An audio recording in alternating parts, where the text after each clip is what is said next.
Patay tayo dyan. Ayaw mag-record.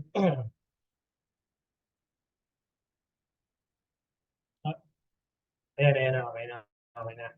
So, guys, before I mag-proceed, one more time, welcome dito sa ating day 2 sa 5-day Facebook Ads Challenge. And I'd like to know if okay yung audio before I mag-proceed. Okay yung audio, okay, hindi siya naglalag. Type 1 sa chat box if okay lahat. Para at least clear lahat. Audio 1, alright, cool. Awesome. So, I'm gonna share my screen. Alright. I'm pretty sure maraming nakakita ng ad na ito. Let me know, guys, kung sino nakakita ng ad na ito. And I'd like to pick your curiosity on this one. Type 2 if kung sino nakakita ng ad na ito. Type 2. Wala. Parang hindi niya nakita. Okay. Si Ma'am Peda Dicena. Alright. Ma'am Christine. Anthony Jose. Alright. Charming. Awesome. So ano nga ba itong Facebook auction? Okay. Discuss natin itong Facebook auction. What is the Facebook auction? Inom lang akong tubig at medyo... Alright. In layman's terms, guys, in layman's terms, ang Facebook auction is bidding. Okay? Walang pinagkaiba siya sa face-to-face na bidding. Alright? So, ibig sabihin, you're trying to bid your budget against other advertiser within the auction ng target interest targeting na tina-target mo or demographics targeting. Okay? Sa loob ng auction, guys, sa loob ng Facebook auction or yung algorithm ni Facebook, merong different types of audiences na tina-target. Say for example, meron kang 10 million na audience size, okay? Dito sa top right, ito makikita nyo, 10M, okay? Sa 10 million audience size na yon, hindi naman yung lahat bibili sa'yo. Okay? Based on the historical data ni Facebook, alam ni Facebook kung sino yung pwedeng pakitaan ng awareness campaign. O yung itong dito sa pinaka-top, pag nag-create kayo ng campaign setup ninyo sa Ads Manager, gagawin natin yung sa day 3. Ang ino-optimize ninyo kapag nag-click kayo ng awareness, Facebook is trying to find people at a lowest cost per 1,000 impressions. Alright? You have to understand that Facebook, yung unang charge ni Facebook sa inyo is CPM or cost per 1,000 impression. Okay, yan ang unang charge sa iyo ni Facebook. Before siya mag-calculate ng cost per click, before siya mag-calculate ng cost per 2 plays, etc. Pag-wait lang po muna, guys, ha? Okay. Now, ang binabayaran mo dito sa awareness, again, pinakamababang cost per 1,000 impressions. Okay, kasi yun yung unang-unang charge sa iyo ni Facebook. Now, pagdating dito sa pangalawang level, traffic campaign, okay? Facebook is likely to find people who are likely to click on your link sa ad ninyo. Papunta sa website, landing page, papunta sa Shopee, or papunta sa Lazada, whatever. Merong historical data sa Facebook ng mga tao na clickers. Okay, yung makikita ng ad, kiklik yung yung ad na to. So, may historical data si Facebook nun. Kaya makikita mo dito itong click sign na to, makikita mo diyan, nandiyan siya. And may mangilan-ilan meron din nabibili sa iyo diyan. Okay, pero hindi yan guaranteed. Okay, mangilan-ilan lang ang bibili sa iyo diyan. And then may mga mata, ibig sabihin you are also optimizing for CPM. Okay, it's the same thing with if you chose engagement.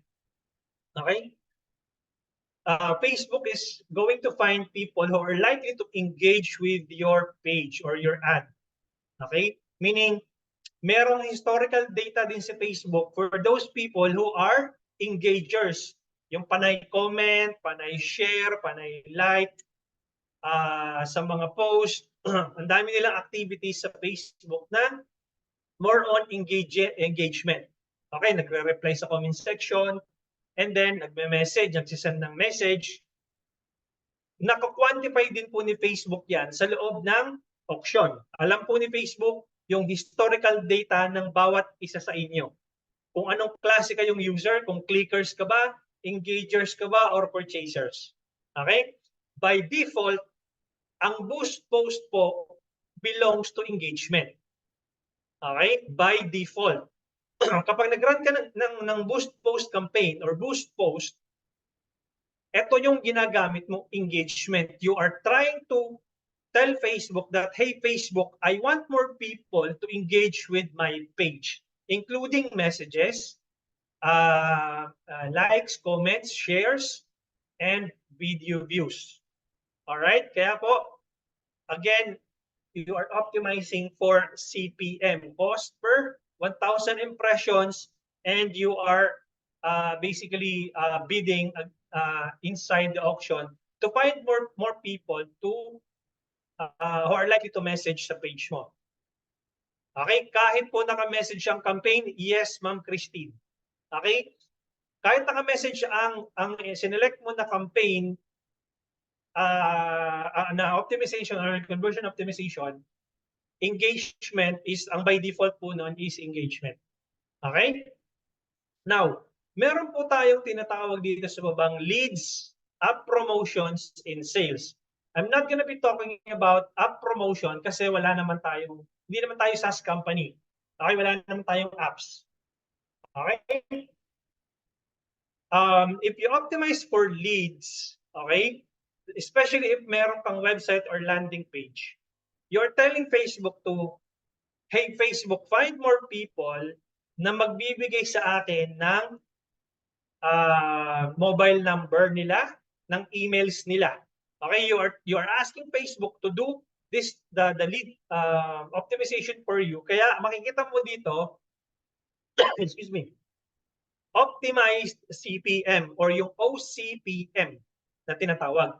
Ibig sabihin ng optimized CPM, you are trying to optimize for a conversion event, which is specifically a lead. Okay? Then, the last one in the bottom section is sales. Identify din po ni Facebook kung sino yung mga tao na merong historical data na nagbumili sila sa platform ni Facebook. It's either bumili sila via messages campaign or via website purchase conversion.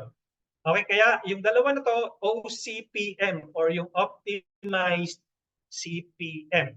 Okay, ibig sabihin, makikita mo dito na out of 10 million, kahit na ganun kalaki yung audience size mo, ilan-ilan lang po yan sa loob ng auction ang posibleng maging leads mo at ang posibleng bumili sa'yo. Kasi ito lang po yung may historical data na pinag-aagawan po ng advertiser, including you, including me, including everyone who are trying to advertise kay Facebook. Okay? So, imaginein mo na sa 10 million na audience size, baka nasa wala pang 300,000 ang purchasers dito sa bottom part ng funnel na to. Okay? And then, imaginein mo sa taas na to, out of 10 million, sa baka mga around 100,000, 150,000 lang ang optimized leads dito. And then the rest of it is anong tawag dito? Hindi siya, walang historical data ng conversions or ng purchase. Okay? So, ganun po nyo titingnan yung target audience po ninyo. Okay. So, basically, I'm going to give you guys a drawing. Okay? Very pinakamagandang drawing ko na pwede kong gawin ngayon. So let's say for example, let's pick Sir John here, okay? Okay, ito si Sir John, pagpasensyahan mo na Sir John, ito po yung iyong mukha, yan po yung drawing ko sa iyo. Pagpasensyahan mo na, ilan lang ang kayaan akong drawing. Okay? Now, si Sir John, meron siyang historical data ng frequent traveler po siya. Pabalik-balik po siya ng abroad, kung saan-saan bansa siya po pumupunta. Halimbawa, pumunta siya ng Europe, ng Asia, ng Amerika. Then it turns out na si Sir John pala ay isang seaman. Okay? Paano nalalaman ni Facebook na si Sir John ay frequent traveler? Meron po kasi tayong geo-targeting na tinatawag. Ibig sabihin, nung nag-install ka ng phone mo, nag-install ka ng Facebook sa phone mo, and then if you visit places outside your regular geo-targeting location, Facebook will tag you as a frequent traveler. Okay? So let's assume na si Sir John ay frequent traveler because of his historical data ng geo-targeting niya. Now, eto pa ngayon, let's assume na ikaw ay, malamang sa malamang, marami dito ang, sino dito ang, guys, real estate agents? Type 3. Yung mga real estate agents dito. Type 3 kung real estate agents kayo. Type 4 naman kung nasa financial industry kayo. Okay? And then type 5 naman kapag nasa car sales industry kayo. Yan, medyo marami-rami ang ating real estate agents dito. Alright. So, alright, number 5. Alright. So, let's assume na ikaw itong letter A. At ikaw yung advertiser A. Then, ang competitor mo din, advertiser B. Okay? Now, sabi mo kay Facebook, I want you to target my ideal audience, katulad ni Sir John na seaman. Ipakita mo yung ads ko sa kanya. And sabi naman ni advertiser B, ako din, Facebook, gusto ko rin ipakita mo yung ads ko sa kay Sir John. And then, let's assume na nag-budget ka ng 500 pesos per day. Sabi naman ng competitor mo, ako din, magbibigay din ako magbibid din ako ng 500 pesos per day. Alright, so 12 midnight, kunyari, sabay na sabay kayong nag-launch ng ads at 12 midnight, magra-run po yung ads ninyo ng sabay, and then Facebook will find people similar kay Sir John. Similar sa behavior po o yung demographics targeting na katulad ni Sir John. Pagdating po ng midday or pagdating ng buong isang araw, magdedetermine sa Facebook kung magkano yung cost per 1,000 impressions po ninyo. Pagpalagay po natin na 200 pesos po ang cost per 1,000 impression na tina-charge sa inyo ni Facebook. And at the same time, sabi ni Facebook, nagmamatch kayo ni advertiser B, 200 din ang na-charge. Ngayon, but over time, nagkakaroon siya ng activities ng mga users na nag-i-engage doon sa ads mo. So, posible na dumadami yung mas nag-i-engage sa advertiser B as compared doon sa ads mo. Okay? So, anong mangyayari? Yung cost per 1,000 impressions mo na 200 pesos, posible po siyang tumaas to 250, 300 pesos, pataas ng pataas. Anong mangyayari kapag tumaas ang cost per 1,000 impressions mo? Bababa ang number of reach and impressions. So kung dati ang nakakakita ng ads mo is 5,000 na impressions, yun ang nakukuha mo, bababa na po siya kasi tumataas na ang cost per 1,000 impressions po ninyo. From 5,000, posible maging 4,500 na lang po yan, maging 4,000 na lang, pababa ng pababa. At up until yung cost per message nyo, maaapektuhan na rin yung cost per leads po ninyo. Pag naapektuhan yung cost per lead ninyo, tataas ang cost per result. Okay, kung dati nagbabayad ka ng 5 pesos cost per message, ngayon mapapansin mo 10 piso na. Nagiging 20 na, nagiging 30 na. Up until wala nang nag-i-engage sa'yo kasi nga yung CPM mo ay sobrang mahal na. Na-outbid ka ngayon ni advertiser B. Si advertiser B, kasi maganda yung ads po niya, nare-reward po siya ni Facebook. Anong mangyayari? Yung dating 200 pesos na cost per 1,000 impressions niya, magiging 150, magiging 100. The more na bumababa ang cost per 1,000 impressions niya, tumataas naman ngayon ang number of impressions niya. Kung dati meron siyang 5,000 impressions na nakukuha, dahil nire-reward ni Facebook yung kanyang ads, dinadagdagan niya yung number of impressions. Kapag dumadami yung number of impressions, anong mangyayari? Dadami po yung mag-i-inquire, dadami yung manunood ng video mo, dadami yung magkiklik ng ads mo. Okay? Pataas ng pataas up until ma-outbid niya yung ma-outbid ka niya at the same time, mag-give up ka na. Sasabihin mo kay Facebook, papatayin ko na yung ads ko kasi nga wala namang pumapasok na messages. O kung meron man, puro basurang leads ang pumapasok. Tingin lang ang tubig guys ha. Now, bubuksan ko lang yung aking ads manager, mabilis lang. Papakita ko lang sa inyo yung ad account. Wait lang ha. Buksan ko lang yung ads manager para makita nyo yung ibig kong sabihin.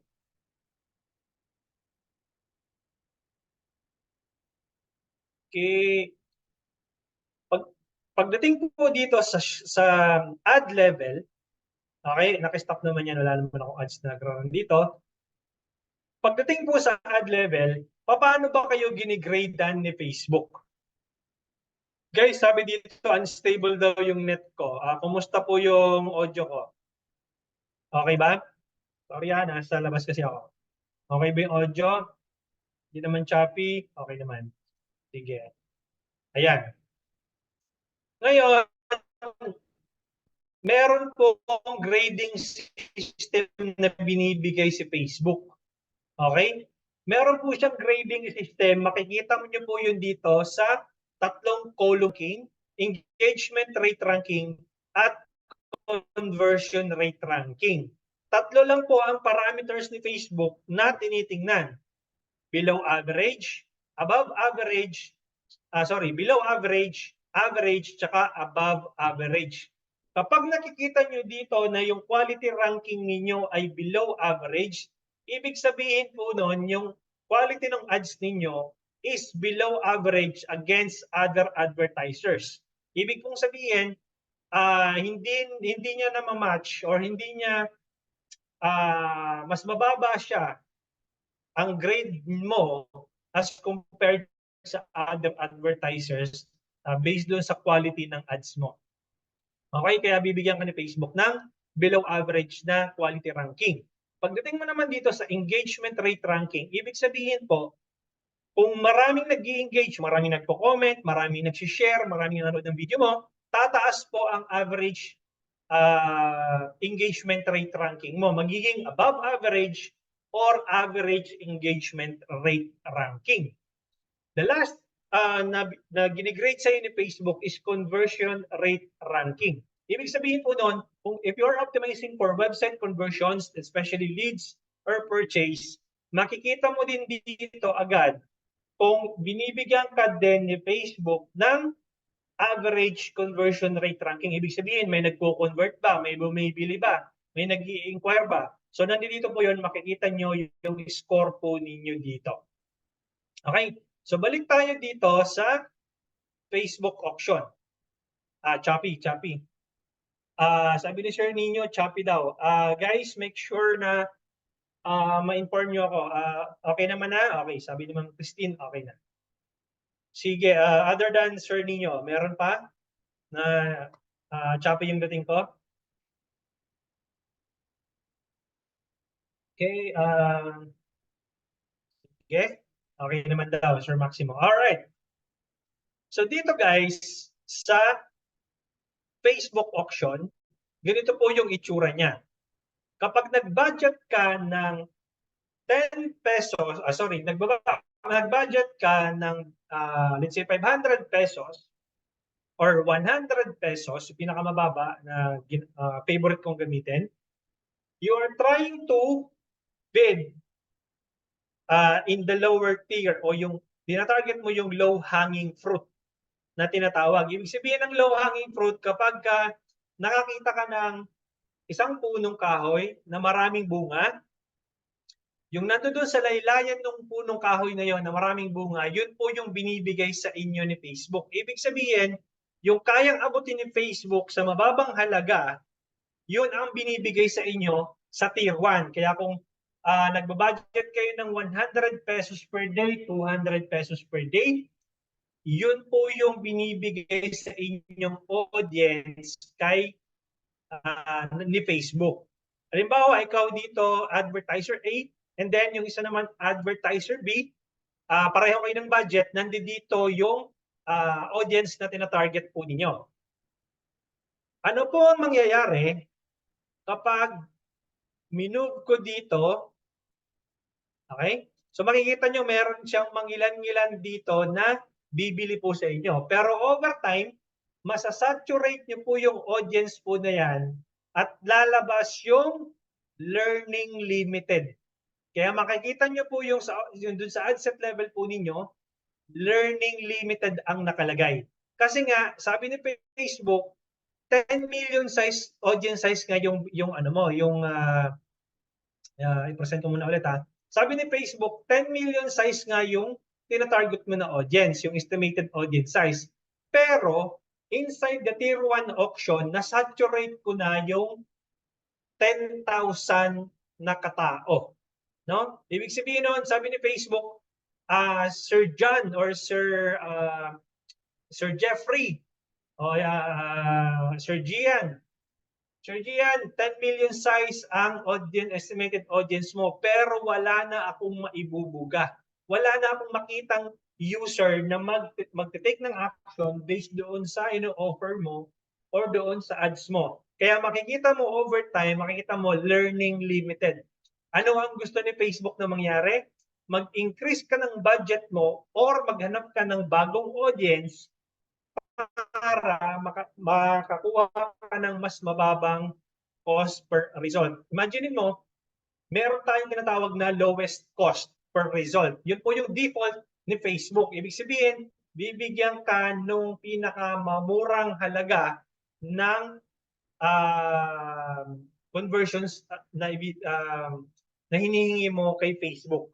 The moment na mag-increase ka ng budget, makikita mo dito na marami-rami na rin ang bibili sa'yo or marami-rami na rin yung mag-i-inquire sa'yo. Ang problema dito, the more you increase your budget, the more advertisers are also bidding inside this tier. So kung dati nasa tier 1 kayo, ni advertiser B, nag-increase ka ng budget, sabi ni advertiser B, mag-i-increase din ako.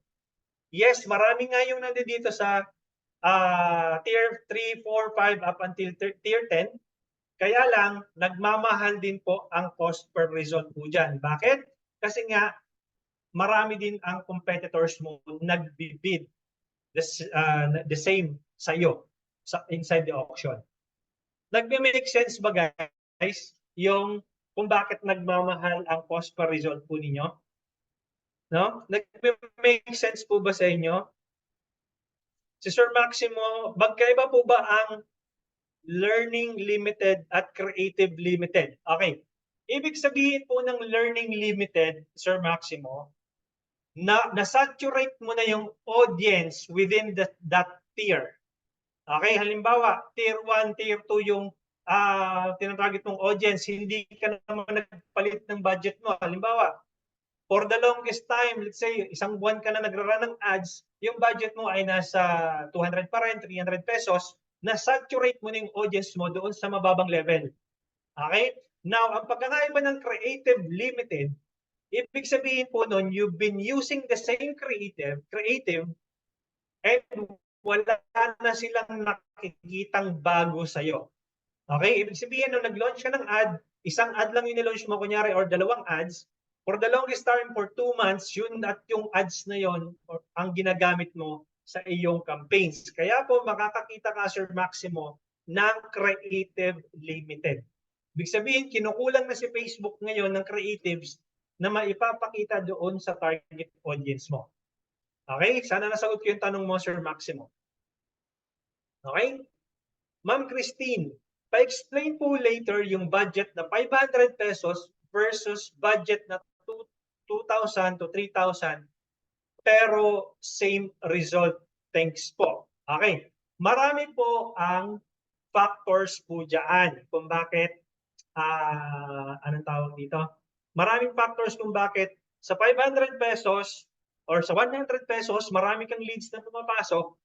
Tapos nung biglang in-increase mo sa 2,000 to 3,000, biglang huminto. Kasi nga po, Ma'am Christine, hindi lang ikaw na ang nagbibid doon sa tier po na yon. So halimbawa kung nasa tier 1, tier 2 ka before, tingnan mo yung CPM mo, kung magkano na yung binabayad mo kay Facebook. Okay? Kasi mapapansin mo dyan, baka mamaya yung CPM mo na dating charge sa'yo ni Facebook ay 200, naging 300 na po siya. Naging 500 pesos na yung cost per 1,000 impression mo. Tingnan niyo po yung part na yon. Okay? Kasi malamang sa malamang nag-increase ka nga ng budget pero na-outbid ka naman ng competitor mo. Okay? Posible po yun. Okay? Sana nasagot yung tanong mo, Ma'am Christine. Sir PJ, is it possible po ba na i-target ang email list sa FB ads? Yes po, Sir PJ. Pero nowadays po, Sir PJ, hindi na po siya masyadong, ang tawag dito, hindi na siya masyadong potent. Ibig sabihin po, imaginein mo, Sir PJ, halimbawa, ako, nung nag-create ako ng Facebook profile ko, okay? Ang ginamit kong email address nung kinreate ko yung Facebook profile ko is clarence@gmail.com. Okay? Pansinin mo kung yung yung scenario clarence@gmail.com yung ginamit ko sa Facebook profile ko nung nag-create ako ng profile. Ngayon, nung nakakita ako ng ads, nagtrabaho ako sa corporate, nagkaroon ako ngayon ng corporate Gmail. Halimbawa, clarence@abccompany.com. Yun na yung nagiging email ko na madalas ginagamit, kunyari lang.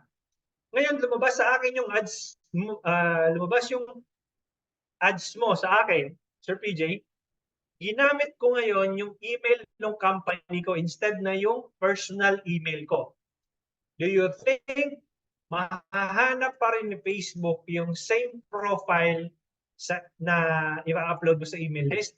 Hindi na po siya magiging potent kasi nga ibang email ang ginamit ko.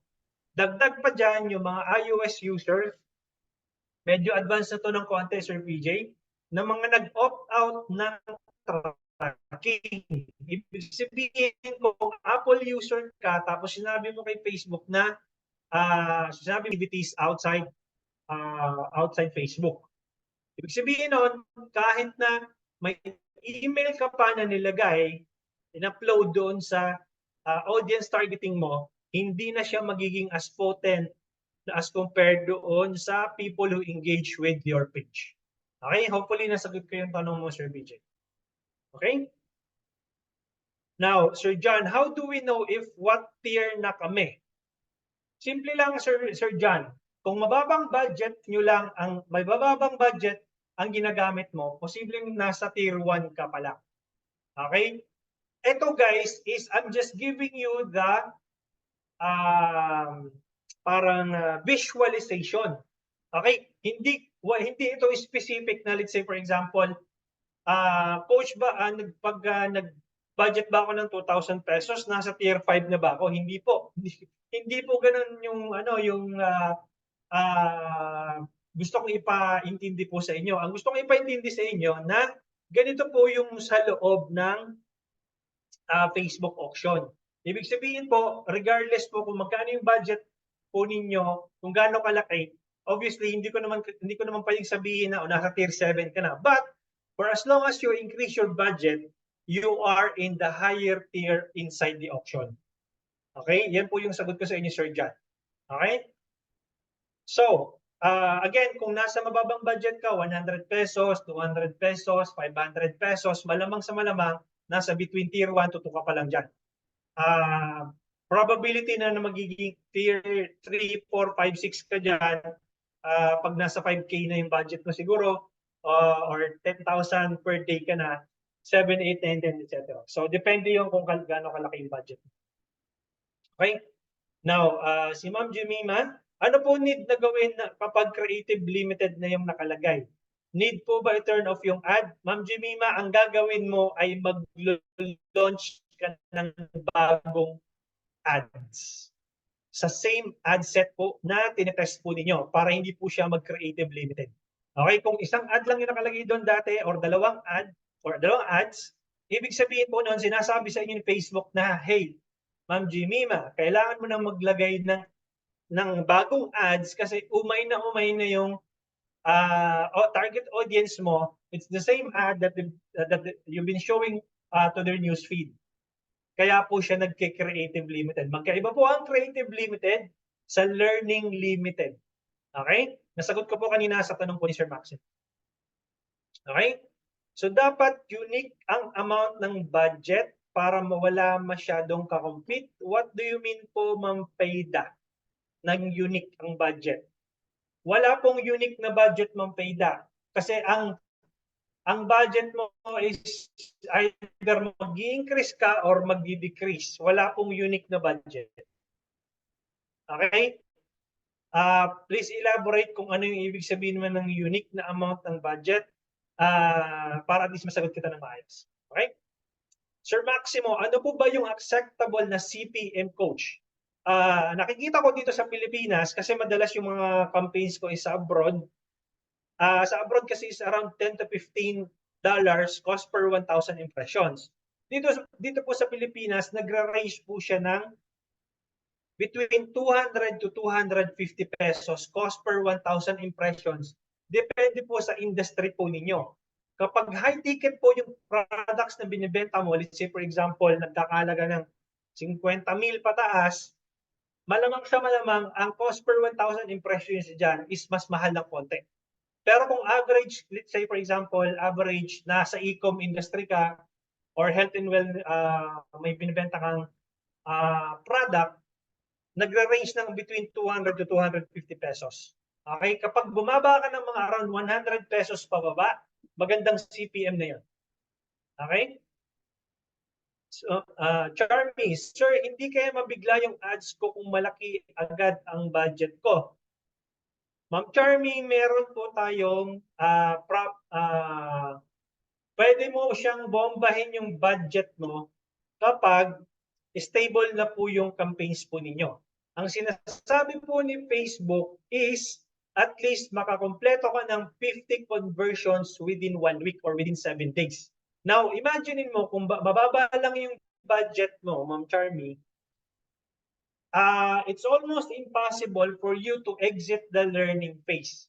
Okay, na 50 conversions in a week. Okay? So, explain ko dito maya-maya ng konti. Okay, so sagutin ko na nga ito para at least dito. So, tingnan nyo to guys ha. Kunyari mag-create ako ng audience, ng campaign. And then, I'm going to select leads, for example. Manual leads campaign. Okay? Then, I'm going to select sa ad set level. Imagine niyo to guys, halimbawa, maglalagay ako ng 100 pesos na daily budget. Okay? Tapos, ang tatargetin ko is buong Pilipinas. Let's say, for example, tatargetin ko yung seaman natin kanina. Maglalagay ako ng switch to original audience options. Ang ilalagay kong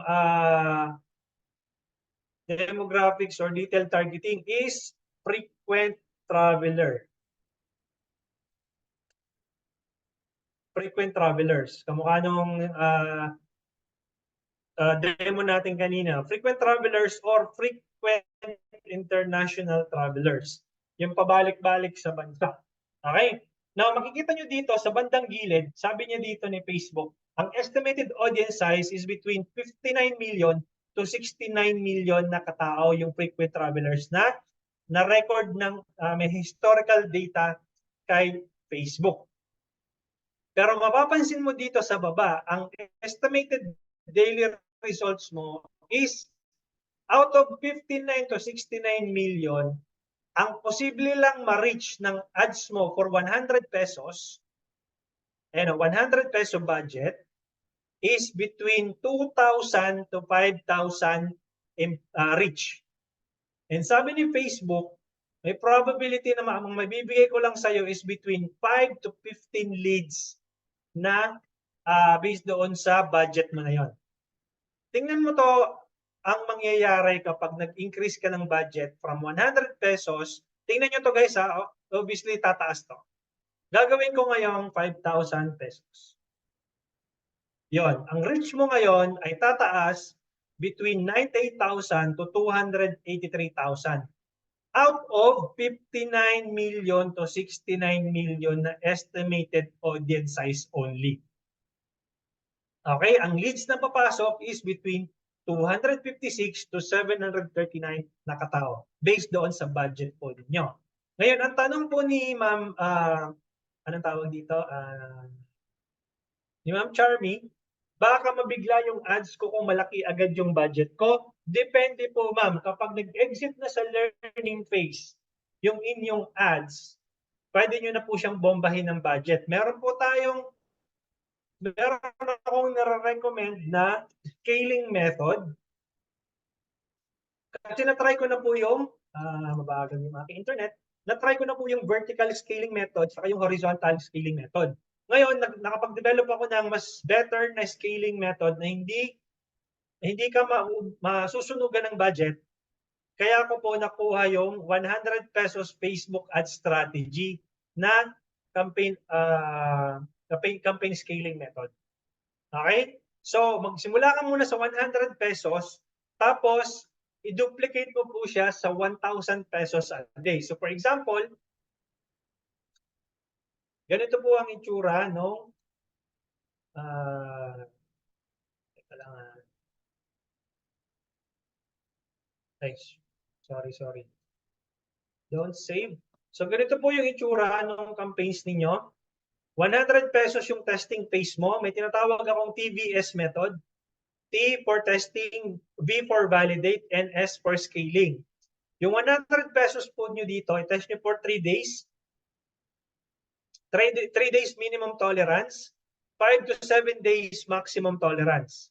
Okay? Ibig sabihin po, kapag okay po yung response po doon sa 100 pesos, i-duplicate nyo po yung ad set na yon for validate campaign. Lalagyan nyo to ng 1,000 pesos ang budget po dun sa validate campaign. Ibig sabihin, ilalabas ninyo yung ad set na yon for a new campaign. Kapag nag-stable po ang validate campaign po ninyo, ilalabas nyo po ulit yan para sa new campaign. Pwede nyo ng budgetan to ng 5,000 pesos per day using the cost cap scaling method. Okay? Cost cap scaling method.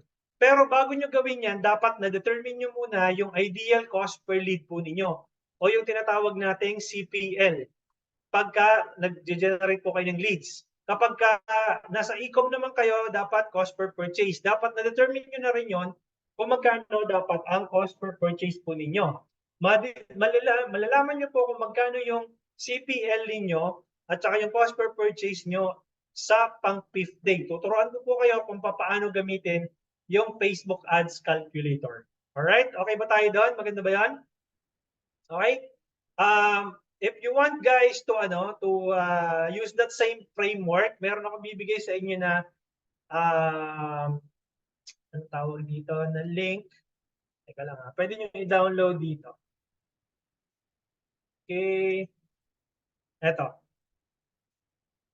Lalagay ko dito guys yung link sa chat box. Ito. I'll be sharing my screen. Ito po siya. Okay? Discover how to test and scale your campaigns using the 100 pesos Facebook strategy. Click, email niyo tapos receive a notification, mare-redirect po kayo sa isang page na pwede po na yan. Okay? Makikita nyo rin po yan sa email po ninyo. Makaka-receive kayo ng email para malaman nyo po paano kayo mag-test ng inyong campaigns. Okay? Now, nasan tayo ulit? Balik tayo dito sa... Okay. Yung tanong po ni... Teka lang anong acceptable na CPM? Nasagot ko na ito. Ma'am Charmy, hindi okay na to. Ma'am, mas better po ba ng malaki budget than run for 2 to 3 days? Pwede naman. Ginagawa din ito sa Ecom, Ma'am Christine, 1,000 peso budget. Nilo-launch nila ng 12 midnight. And then, i-check mo kung meron papasok na leads or na cost na sales. Okay, pwede naman yun, kaya lang medyo risky din yun. Kung wala kang ganun malaking budget, I would not suggest yung ganong strategy. Pa-mute po muna guys. Mute. Ayan. Okay. Sir John, if we need higher results in shorter number of days, is it more important ba to increase the budget or pagandahin yung ad? Very good question, Sir John. Ang madalas kasi kaya nasusunugan ng budget kasi nga binibigla yung budget na binubuhos sa ads manager nila. Okay, and then over time makikita mo hindi siya nagiging stable at mag-give up ka na. Okay, pag nag-give up ka na, mag-launch ka na naman ng bagong ads, mag-launch ka na ng bagong ad set, mababago na naman yun, mag-i-start na naman sa learning phase yung ads mo. Start small. Ako, ang ginagawa ko, one campaign, one ad set, one ad for 100 pesos Facebook ad strategy na sinend ko po sa inyo. Okay, one campaign, one ad set, one ad for 100 pesos per day. Run that ad for 3 days. Okay? And then, kapag maganda yung result, keep it up until 5 to 7 days. Paano mo malalaman kung maganda yung result? Malalaman mo siya sa 5th day natin kasi dapat na-compute mo muna kung magkano yung willing kang i-spend for every leads or for every purchase na pumapasok sa iyong ads. Okay? Sasagutin ko yung tanong mo, Sir John, sa pang 5th day. Okay. Sir Michael Angelo, ano po ibig sabihin nito, Coach? Daily summary, you spent 195.59 and reach 1,519 people. Ibig sabihin po, nag-spend ka ng 195.59 at na-reach ng ang na-reach na tao doon sa ads mo is 1,519 people. Okay? Yun lang, ganun lang po siya. Intindihin doon sa iyong ads manager. Papakita ko po sa inyo on day 3. Okay? Yung ads manager mismo at paano nyo i-read yung data. Okay? Ibig sabihin, naglabas ka ng 195 pesos and 59 cents. Ang na-reach po ng ad ninyo, Sir Michael, is 1,519 na katao. Yun lang po siya. Okay? Sir PJ, ilang pong ads ang preferable sa isang ad, sir? Kung ang budget mo ay 100 pesos, one ad. Okay? Para at least ma-maximize po niya yung budget mo sa isang ad lang na yun. Okay? Ibig sabihin, solo niya yung budget na 100 piso. Okay? Si Sir John, pag nag-stop na po ang ads, makikita pa rin ba ang mga users, ang halimbawa video mo sa Page Coach? Depende po, Sir John. Kapag ang nilaunch mo na ads ay dark post, ibig sabihin po, nilaunch mo siya sa Ads Manager, yun po ang dark post. Or kapag pag dark post ang nilaunch mo na ad, pag in-stop mo yung campaign, hindi na yun makikita ng mga audience mo. But if you posted that video, let's say for example, sa page mo, nirun mo siya as an ad, pag in-stop mo yung campaign, obviously, bababa na yung reach niya para makita na dun sa ads mo. I mean, wala nang makakita dun sa ads mo. Kaya lang, ang makakita lang nung video mo na yon, yung page followers mo. Okay? Kasi organic post na po yon lalabas. Okay? Or regular post. Makikita lang yon kapag mayroong pumuntang user doon sa page mo. Makikita nila yung video na yun. Pero pag dark post ang ginamit mo, hindi po siya lalabas sa page mo. Meron po tayong lesson dyan, Sir John, doon sa Junior Strategist na course. Mayroon ka pong access doon. Okay? Panoorin niyo po yung Junior Strategist na course. Okay? Sir John, if dollars pong spend, 450 is considered what tier in a BPO recruitment industry? Again, Sir John, hindi ko po masasabi kung anong tier. Pero may possibility po na mataas na yung tier ng $450 per day mo kasi ang usual na ad spend ng nagtitest sa US is between $10 to $20 per day. So malamang sa malamang nasa around tier 3 to 5 na yan, yung $450 per day mo. Okay? Sana nasagot ko yung tanong ni Sir John. Ma'am Jemima, ano ba masasabi niyo sa upgrade ni Meta na tatanggalin na yung detailed targeting and broad targeting na lang ang mangyayari? James Studios tutoring franchise po ang hawak ko. Ma'am Jemima, kasi ganito. Kaya po ginawa ni Facebook yung detailed targeting o yung automatic na si Facebook ang maghahanap ng target audience mo. Kasi nga po, alam na ni Facebook yung data ng bawat tao. Okay? Ibig sabihin po, kapag naka-tailored fit po yung inyong ads dun sa target audience po ninyo, kahit na wala pong interest targeting yan, hahanapin po ni Facebook yung target audience po ninyo. Kahit broad pa po yan, kahit zero interest, kahit zero demographics. Kapag tama po yung nilagay nyong messaging po sa ads po ninyo, kinall out ninyo yung target audience mo, hey, Gym Studios and Tutoring, let's say, hey, Gym Studios owner, kinall out mo dun sa ad copy mo, then definitely alam po ni Facebook yung historical data ng target audience mo kahit na hindi mo siya lagyan po ng interest or demographics targeting. Okay, yun po yung sagot doon, Sir Jimmy. Sir John, parehas lang po ba yung shinare niyo versus pag dito sa shared pick? Nag-update ng audience setting. What do you mean po, Sir John? Sir Gian, nag-boosting na po ako. Palagi po ako nasusunugan po. Kasi po, Sir John is, as Sir Gian, hindi nyo po alam kung magkano yung cost per result na ini-aim po ninyo. Okay, pag nagkaroon kayo ng idea kung magkano yung ibabayad nyo sa cost per message, cost per lead, cost per purchase, hindi na kayo masusunugan ng budget sa ads. Promise. Okay, pag nalaman mo kung paano kumpitin yung inyong metrics, sa day 5, ituturo ko po yon kung paano nyo kukumpitin. Sir John, hindi ko po yan Philippines ad interest. I prefer po, Sir John, to use Ads Manager using laptop or desktop. Kapag po dito sa cellphone, hindi ko po siya masyadong, okay, hindi ko po siya masasagot. So preferably laptop or PC po ang gamit. Paano po malalaman kung pangit ang ads at masusunog lang? Ma'am Christine, malalaman mo sa day 5.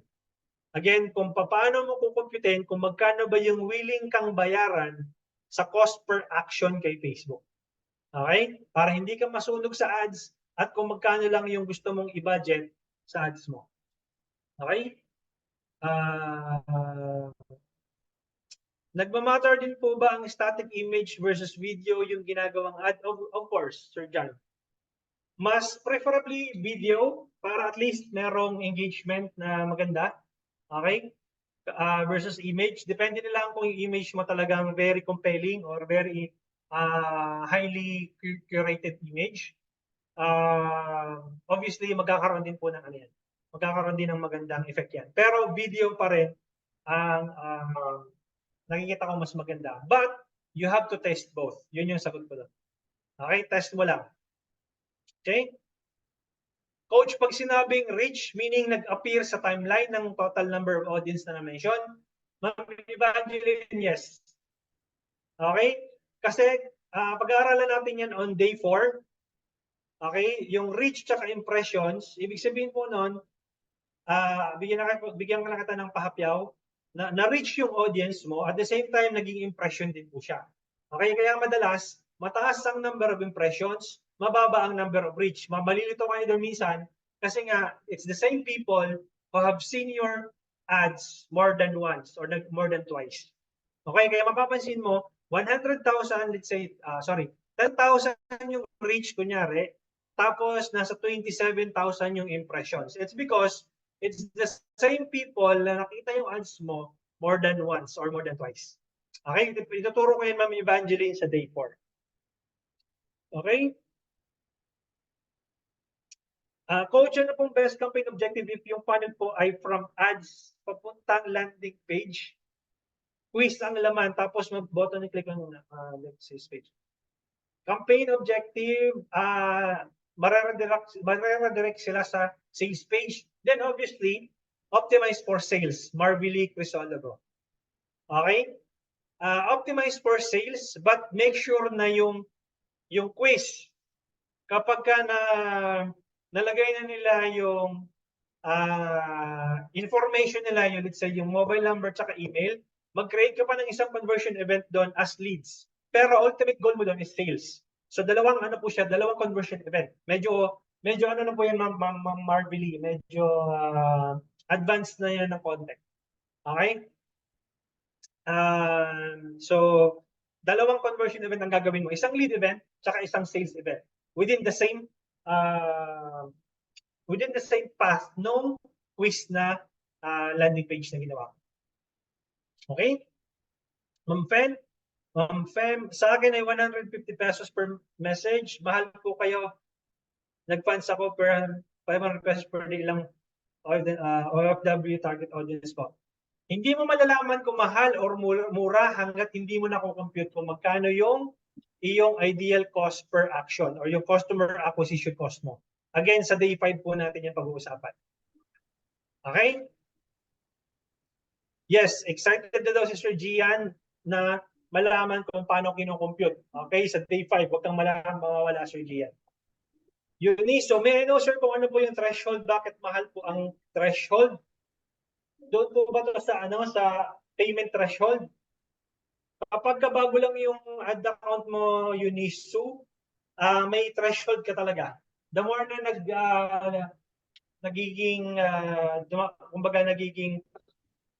nagra-run ka ng ads, tataas yung threshold mo. Okay? So, normal po yun kapag bago yung ad account. Paano po kayo mapababa, sir, at how much po talaga ang dapat ko i-funds, video funds? Paano niyo mapapababa ang cost per result po ninyo? Optimize, reply po kayo sa comment section para bumaba po ang CPM po ninyo. Okay? Para bumaba ang cost per purchase ninyo, para bumaba ang cost per lead po ninyo, reply kayo doon sa comment section ng ads po ninyo. Yun po yung the best na paraan para bumaba yung CPM. Okay? Mas mahal po ba yung video sa photo ads? Hindi po. Depende po yun sa engagement, depende po yun sa conversions. Okay lang po ba kung ipakita ko po sa inyo ang aking FB page po? We have a couple of minutes left, Sir Gian.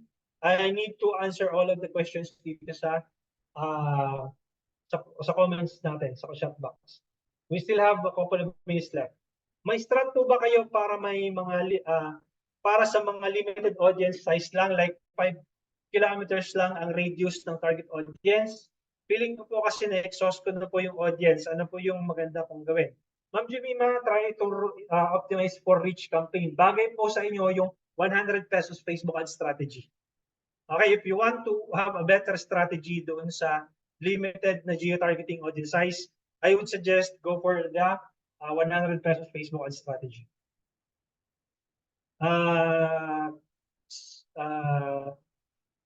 Yung ano po natin, yung Facebook ads calculator po is Tuesday. Okay, Tuesday po siya sa last day natin. Okay? So, yes, sir, okay ba delete ang old campaign ads po tapos na campaign? Huwag yung i-delete, Uniso. Huwag yung i-delete yung ads po ninyo kasi data nyo po yon. Ibabanggaan nyo po yon doon sa mga current na ads na tumatakbo ninyo. Kasi pag dinilit nyo po yan, wala kayong pagbabanggaan ng historical data ng ads campaign ninyo. Hindi nyo alam kung magkano yung binabayaran nyo before. And paano mo malalaman? Dinilit mo na. Okay? 200 pesos per day, 195 spent. Good ba? Hindi ko masasagot yan, Sir Michael. Masasagot yung tanong mo na yan, day 5. Okay? Yung ads po na 1 year na, is it okay to delete and start a new one? Do not delete. Okay? Do not delete. Kasi historical data nyo po yan. Ibig sabihin, wala kayong basis kapag, anong tawag dito? Dinilit po ninyo yung ads po ninyo. Okay? Ma'am Fem, Tuesday, same time po ba? Yes. By Monday, guys, may meeting kasi ako every Monday. Move natin yung lesson po natin ng 6 p.m. instead na 7:30 p.m. sa Monday. Okay, pero tomorrow is Sunday. So, 7:30 p.m. pa rin po tayo. Okay? So, yun guys. We still have a couple of minutes. Sir, pag nalaman mo na winning yung ads, ano po magandang scaling? 20% increase sa ad budget or duplicate din taasan ng budget na kaya? Hindi na po ako Ma'am Charmy, hindi na ako nag-vertical scaling method. Yung 20% increase kasi nasisira po yung learning ability po niya. Nasisira tapos nagre-reset yung ads po. Kaya po na-develop ko yung 100 pesos Facebook ad strategy kasi yung tinuro ko sa inyo kanina, test 100 pesos and then duplicate the same ad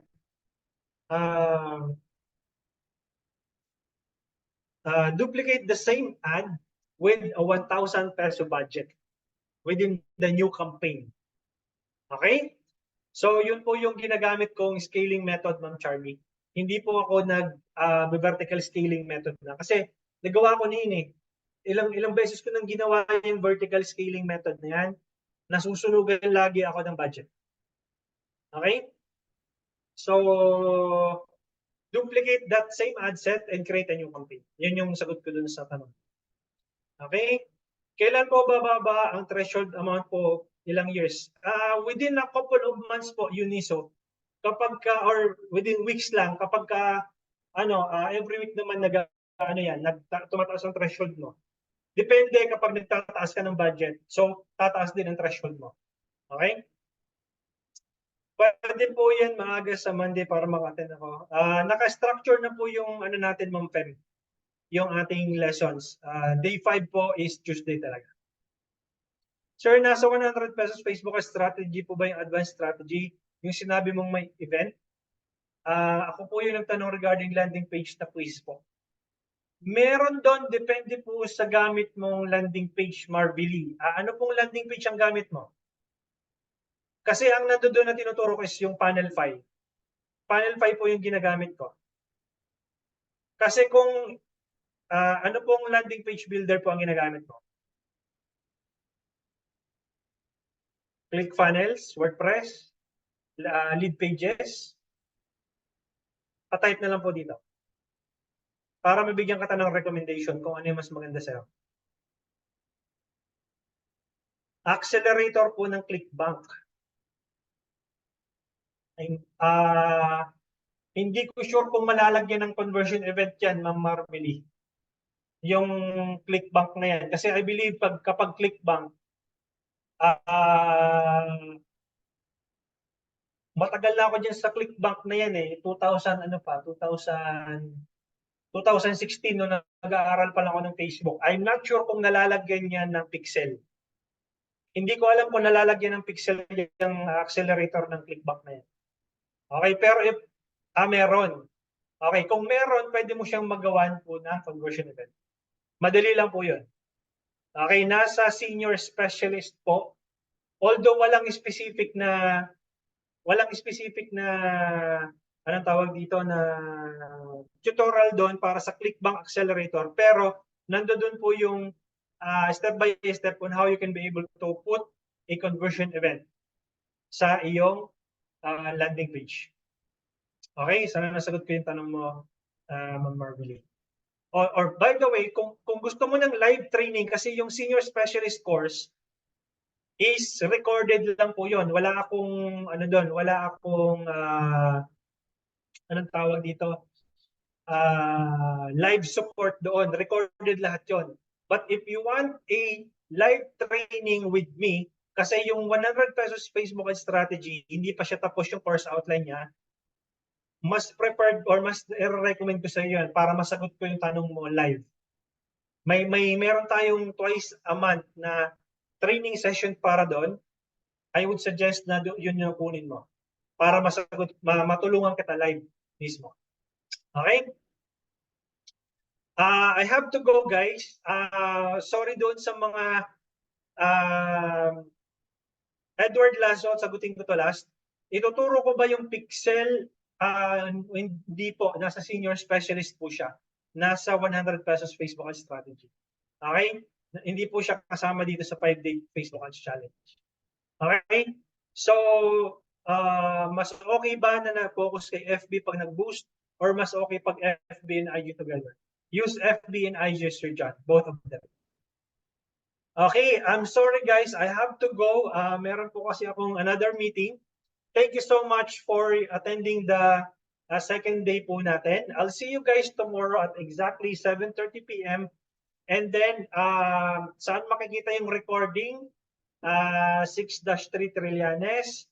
Punta ka po dito sa digitalhomie.net online courses. Isasend ko dito. Sorry. Isasend ko dito sa chat box. Saan yan? Punta ka dito and then make sure to use the promo code na 5DC12 na siya and Junior B12. Okay, upon check out, gamitin mo yung promo code para hindi ka na magbayad ulit. Okay, kasi hingan ka ng bayad dyan. Okay? So, thank you so much guys for attending our day 2. I'll see you guys tomorrow at exactly 7:30 p.m. All right, thank you so much and have a good night. Bye-bye.